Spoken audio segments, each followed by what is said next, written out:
दोस्तों, आप सभी का एक बार फिर से स्वागत है फैक्ट लेकर के इस चैनल पर। भारत के प्रधानमंत्री श्री नरेंद्र मोदी के द्वारा भारतीय नौसेना को आईएनएस सूरत, आईएनएस नीलगिरी और आईएनएस वॉरशीप दी गई है। इन तीनों ही शिप का कमीशन भारतीय नौसेना में हो चुका है और इससे भारत की नौसेना की शक्ति और भी बढ़ेगी। हम सभी जानते हैं कि जिस भी देश का प्रभाव समुद्र पर रहता है, उसका प्रभाव पूरे विश्व में माना जाता है।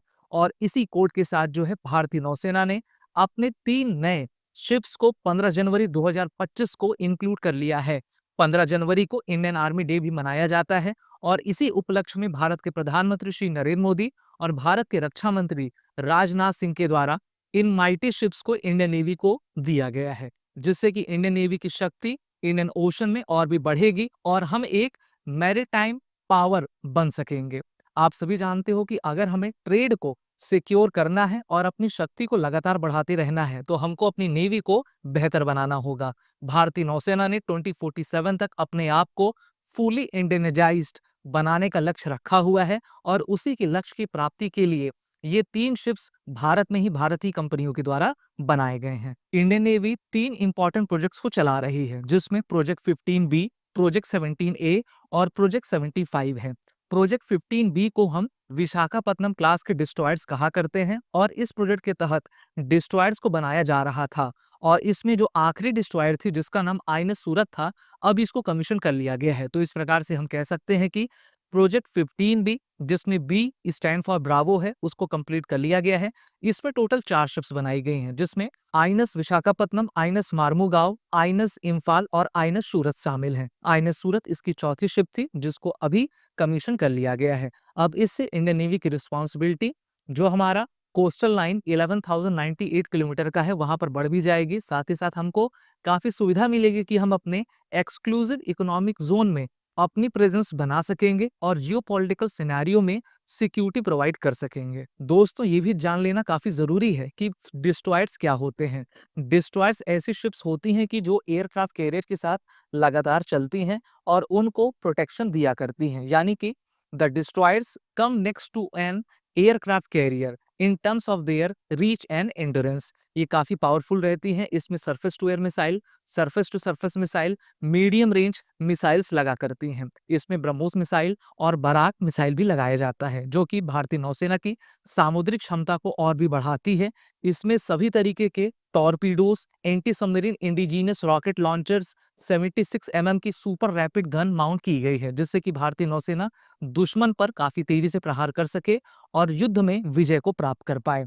वहीं पर बात करते हैं प्रोजेक्ट 17A की, तो यहाँ पर ए स्टैंड फॉर अल्फा और इस प्रोजेक्ट के तहत टोटल 7 शिप्स को बनाया जाना है, जिसमें INS Nilgiri, INS Himgiri, INS Udaygiri, INS Dunagiri, INS Taragiri, INS Vindhyagiri और आईएनएस महेंद्रगिरी शामिल है। आईएनएस नीलगिरी को बना लिया गया है और अब इसको कमीशन कर दिया गया है और बाकी जितनी 6 शिप्स हैं उनको भी बनाया जा रहा है। उनके ट्रायल्स लगातार हो रहे हैं और आने वाले समय में हम देखेंगे कि उनको भी कमीशन करवाया जाएगा। तो इस प्रकार से प्रोजेक्ट 15B और 17A नौसेना के लिए काफी महत्वपूर्ण साबित होंगे।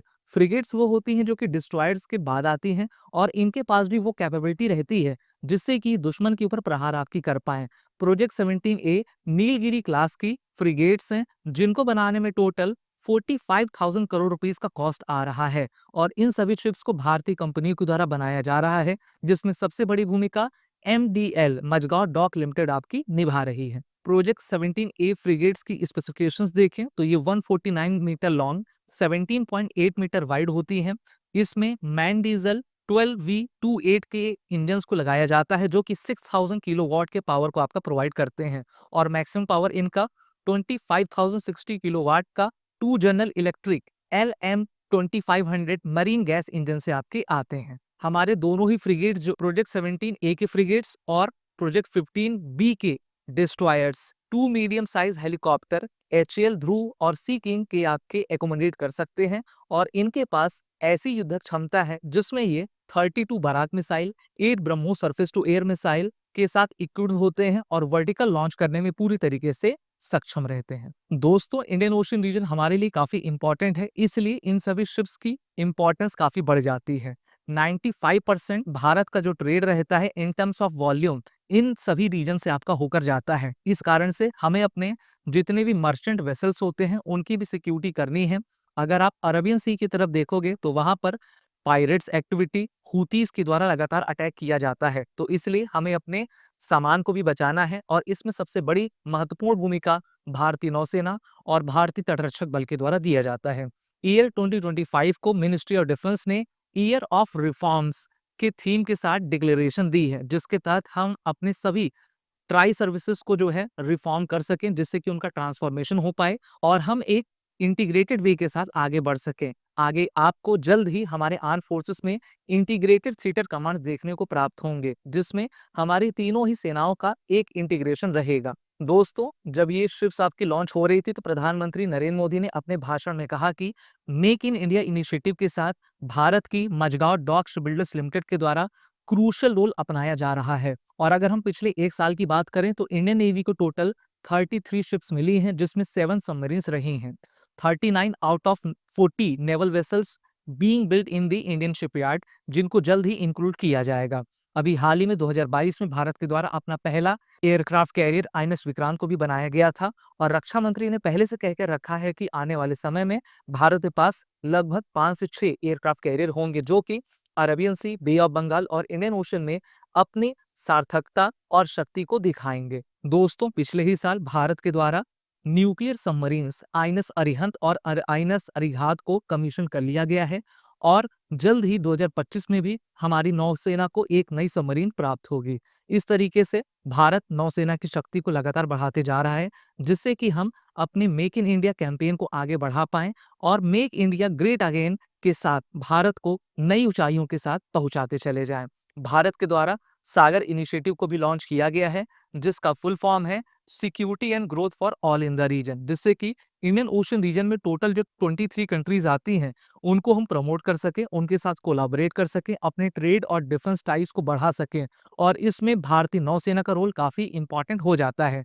नौसेना का मोटो है शम नौ वरुणा, यानी कि जल के देवता वरुण हमारे ऊपर हमेशा कृपा करें, अपना आशीर्वाद बनाए रखें। और इसी के साथ भारतीय नौसेना अपने विकसित भारत का सपना ग्लोबल सिनेरियो में लेकर आगे चल रही है। आईएनएस सूरत, आईएनएस नीलगिरी हमें काफी शक्ति प्रोवाइड करेगी। अब जानते हैं आईएनएस वागशीर के बारे में। दोस्तों, भारतीय नौसेना के द्वारा वर्ष 2008 में ही प्रोजेक्ट 75 चलाया गया था, जिसके तहत टोटल भारत ने 6 सबमरीन्स आपकी बनाई हैं। इन सबमरीन्स को बनाने में सबसे इंपॉर्टेंट रोल अदा किया है फ्रेंच नेवल ग्रुप और एमडीएल ने। प्रोजेक्ट 75 के तहत जो है टोटल जो 6 सबमरीन्स बनाई गई हैं, उसमें जो आखिरी सबमरीन है उसका नाम है आईएनएस वागशीर। प्रोजेक्ट 75 के अंतर्गत बनाई गई 6 सबमरीन का नाम है INS Kalvari, INS Khanderi, INS Karanj, INS Vela, INS Vagir और आईएनएस वागशीर।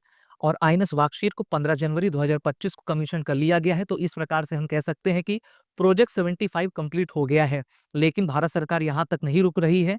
आगे 3 अन्य और स्कॉर्पियन क्लास के डीजल इलेक्ट्रिक सबमरीन एमडीएल और फ्रेंच नेवल ग्रुप के साथ कोलैबोरेट करके भारत बनाएगा और जिसको अब जल्द ही भारत सरकार के द्वारा अनुमति दी जाएगी। तो इस कारण से हमारी Indian Navy presence Indian Ocean region में बढ़ती जा रही है, जिससे कि हम चीन के ऊपर निगरानी भी रख सकें और अगर समय युद्ध का आएगा तो उस समय हम दो दो हाथ उनसे कर पाए।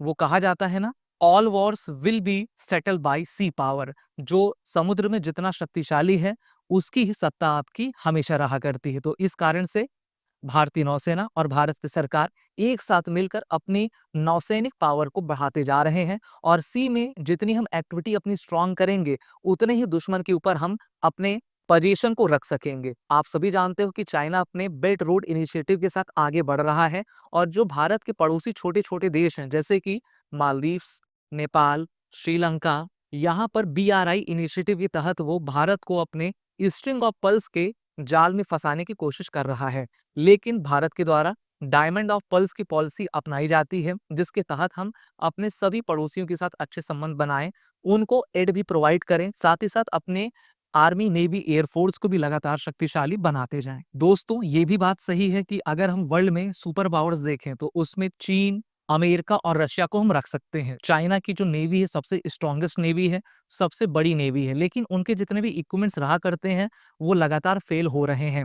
वहीं पर भारत के पास क्वांटिटी तो भले ही कम है, लेकिन क्वालिटी सबसे बेस्ट है और क्वालिटी ही युद्ध में जो है जीत आपकी दिलाती है। अभी पिछले ही साल दिसंबर 2024 में भारत के रक्षा मंत्री रशिया गए हुए थे, जहां पर भारत को आईएनएस तुशील मिली हुई थी और आईएनएस तुशील जल्द ही भारतीय नौसेना में शामिल होने वाली है। तो इससे भारत अपने इंडिजीनियस प्रोजेक्ट के साथ लगातार आगे बढ़ रहा है और ये तीनों ही शिप्स भारतीय नौसेना को एक अदम्य साहस शक्ति हमारे माइटी ओशन में प्रोवाइड करेंगे। वीडियो अगर आपको अच्छी लगी हो तो इस वीडियो को लाइक करें, शेयर करें, हमारे चैनल को सब्सक्राइब करें।